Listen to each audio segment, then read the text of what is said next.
brought to you by Silver Pumps. Top quality और consistent performance के लिए सिर्फ सिल्वर पंप्स नाम याद रखना। क्या एक बार फिर से मुकेश सहनी एनडीए में जा सकते हैं? क्या महागठबंधन से अलग होकर विधानसभा चुनाव वो एनडीए के साथ लड़ेंगे?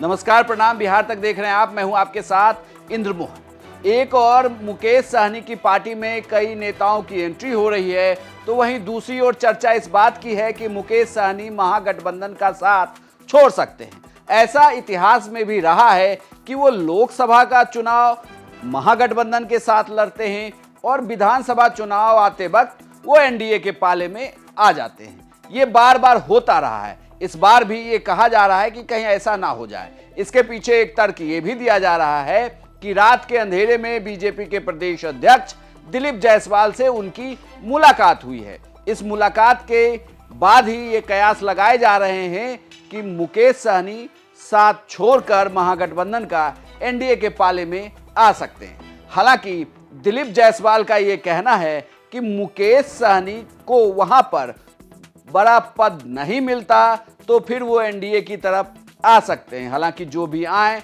उनका स्वागत होगा, उस पर विचार किया जाएगा। लेकिन दिलीप जायसवाल के बयान से यह बात तो निकल आई है, क्योंकि दिलीप जायसवाल ने कहा है कि महागठबंधन का एक घटक दल हमारे पास आना चाहता है। अब उन घटक दल की अगर आप बात करें तो महागठबंधन में आरजेडी, कांग्रेस या लेफ्ट के दल तो उधर जाएंगे नहीं, तो बचा कौन? मुकेश सहनी, जो फिलहाल महागठबंधन में ऑफिशियली कहें तो एंट्री अभी ऐसी हुई नहीं है। विधानसभा चुनाव को लेकर लोकसभा चुनाव में वो जरूर साथ थे।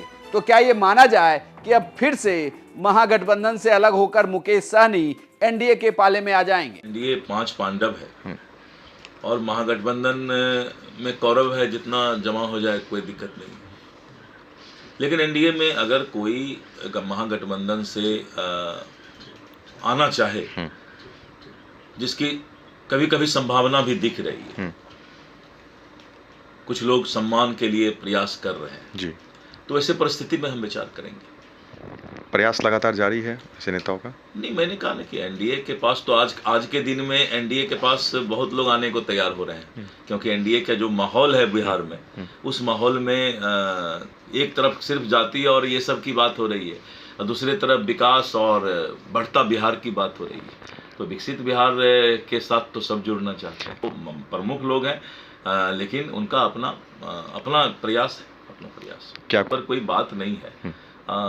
देखेंगे, अगर इस तरह का रहा तो हम लोग सोचेंगे कि हम उनको सम्मान के साथ ले आए।